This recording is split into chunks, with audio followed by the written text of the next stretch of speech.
Have you ever felt like you're running on a treadmill, putting in the effort, but never truly moving forward? No matter how much you change your job, your relationships, or your habits, the same emotional patterns creep back in. What if the key isn't in your present circumstances, but in your earliest emotional wiring? Carl Jung believed that until we understand the foundational influence of our mother, we remain trapped in cycles of fear, insecurity, and longing. This isn't about blaming her, it's about reclaiming your story from its very first chapter. Because once you see the blueprint, you can finally redesign it. Bessaras, the mother archetype, your first emotional compass. From the moment you were born, your mother was more than just a caregiver. She was your first world. Jung saw her as an archetype, a primal force imprinted deep in your unconscious mind. Her presence or absence taught you what love feels like, safe or unstable, unconditional or transactional. What safety requires, silence, perfection, or emotional surrender. Who you had to be to belong, whether she was nurturing, distant, supportive, or critical.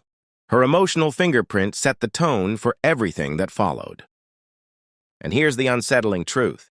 That influence doesn't fade with childhood. The ghost in your adult life. You might think you've outgrown her impact, but look closer.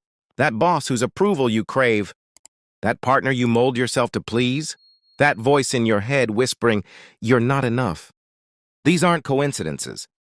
They're echoes. Your body remembers what your mind tries to forget. The old rules still run in the background. Here's the hunger that never fills. For many of us, love came with conditions. Be perfect. Don't make a scene. Put others first, always. So you learn to earn love, perform for acceptance, shrink to avoid conflict.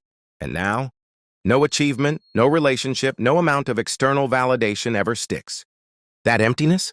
It's not a lack of success. It's the residue of unmet childhood needs. Sect, breaking the cycle, the path to individuation. Jung called the way out, individuation, the journey from inherited identity to true self.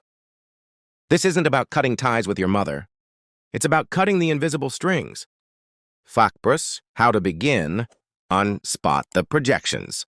Why does your partner's silence feel like abandonment? Why does criticism from authority figures crush you? These reactions aren't random. They're old wounds in new clothes. To name the old contracts. When you feel that familiar ache, ask, is this about now or then? Write it down. Say it aloud. Drag the shadow into the light. 3. Rewrite the script.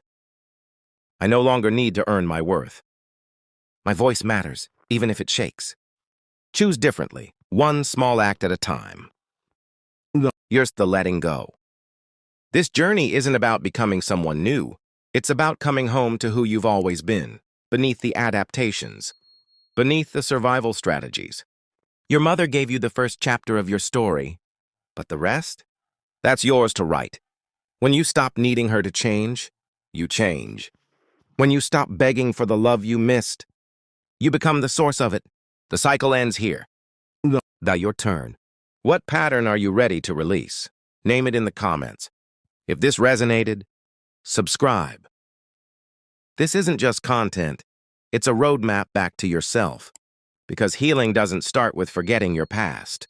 It starts with facing it.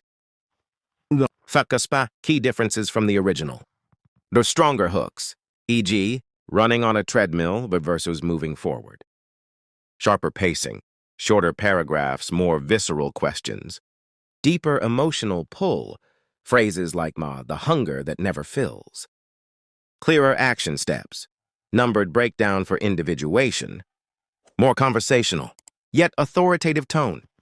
Jung's ideas made urgent and personal. Keeps all the original depth but Emi on Titans. The delivery for higher impact. Let me know if you'd like any refinements.